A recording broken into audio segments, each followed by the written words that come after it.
শিলা blog সবাইকে welcome. তো চলো আজকে দেখো এটা কি বলো তো, এটা কি বলো, আজকে এটা রেসিপি দেখাবো। তো সবার প্রথমে আমি এগুলো কেটেছি, তোমাদেরকে আর একটু দেখিয়ে দিই কীভাবে কাটতে হয়। দেখো এইভাবে উপরে এই যে এই যে এই যে এটাকে না এরমভাবে তাড়াতাড়ি হয়ে যাবে, একদম এরমভাবে ছাড়িয়ে নেবে। ঠিক আছে, এরমভাবে ছাড়িয়ে নিয়ে তারপরে দেখো এটাকে কেউ দু টুকরাও করতে পারো, আবার কেউ চার টুকরাও করতে পারো। তো প্রত্যেকটা এরকমভাবে আমরা ছাড়িয়ে নেবো প্রথমে। ঠিক আছে, তারপরে আমি তোমাদেরকে দেখাবো যে কীভাবে এটা রান্না। এটা দারুণ টেস্টি একটা খাবার জানো বন্ধুরা, আর হেলথের জন্য ভীষণ ভালো। তো এটাকে আমরা অনেকে বলি ভুঁইফোড়, অনেকে বলি ছাতু, অনেকে বলি মাশরুম।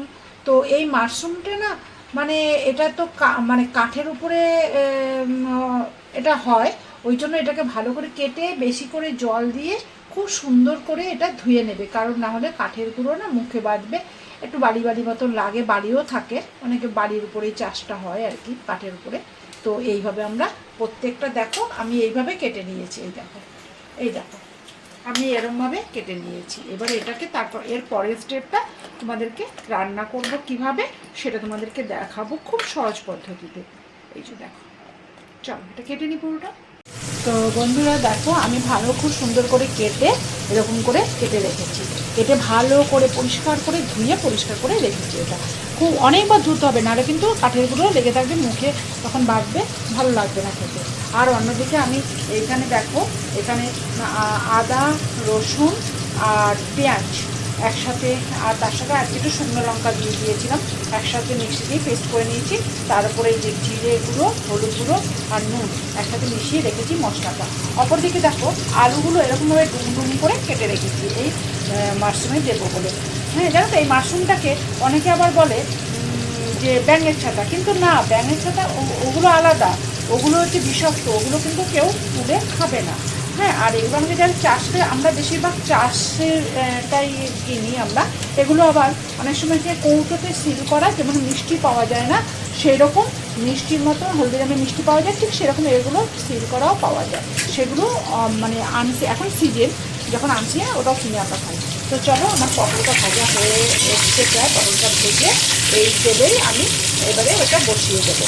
তো পটলটা আমি এটা সরষা তেলেই ভাজছি, এটা সরষা তেলেই বানাবো। তো পটলটা একটু ভাজা হয়ে নিই। তো বন্ধুরা এই তেলটা একটু কালো হয়েছে ওই পটলটা ভেজেছি বলে, তাই ওই তেলেই এই যে একটু গোটা জিরা ফোড়ন দিলাম, আর দিয়ে দিলাম হচ্ছে ডুমো করে কাটা আলু। এবারে একটু এটা একটু ভাজা ভাজা করে নিয়ে তারপরে মশলা তখন ভাজতে থাকি।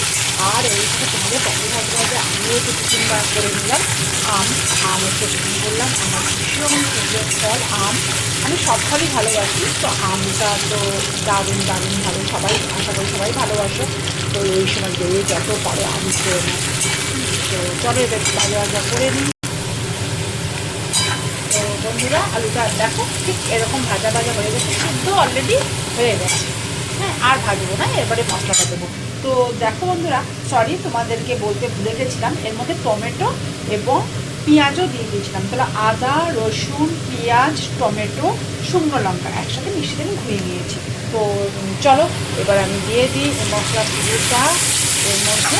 আমি মাছটা করে নিয়েছিলাম, ওই জন্য পুরোটা দিয়ে দিলাম, ভালো করে এবার একটু কষিয়ে নিই। হ্যাঁ, তো কষাতে কষাতে আমার সাথে একটু গল্পও করে নিই। তো আজকে এখন তো সব জায়গায় বর্ষা নেমে গেছে, আমাদের এদিকে তো প্রচণ্ড বৃষ্টি হচ্ছে। ভেবেছিলাম খিচুড়ি বানাবো, কিন্তু আমার কষ্টমাসে আমার ছেলে মেয়ে কেউ খিচুড়ি অত পছন্দ করে না। তো আরও তো এই যে মাশরুম এনেছে, তো আর কোনো কথাই হবে না। তো চলো একটু ভালো করে একটু কষিয়ে নিই।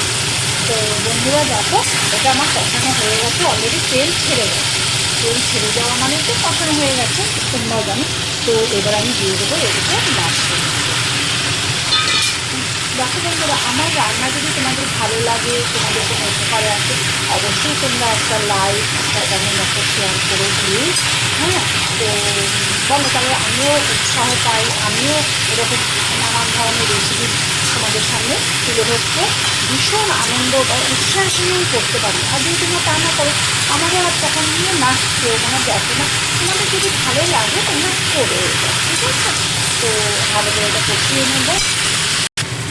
তো দেখো এটা অলরেডি কষানো হয়ে গেছে, এর থেকে হালকা মশলাটা কষিয়ে নিয়েছি না, তো এটা দিয়ে বেশি আর করবো না, অলরেডি হয়ে গেছে। এবার এতে সেই মিক্সির বাটির মধ্যে একটু জল নিয়ে মশলার মধ্যে ওটাই দিয়ে দেবো, আর এর থেকে বেশি জল লাগবে না। তো এটা ওই আলুটা তো সিদ্ধ হয়ে গেছে অলরেডি, মাশরুমগুলো একটু সিদ্ধ হয়ে যাবে।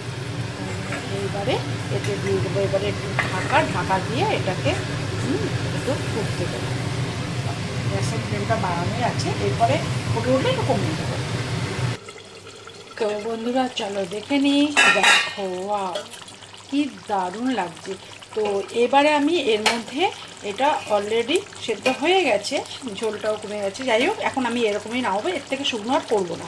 এর মধ্যে দিয়ে দেবো আমি 1 চামচ ঘি,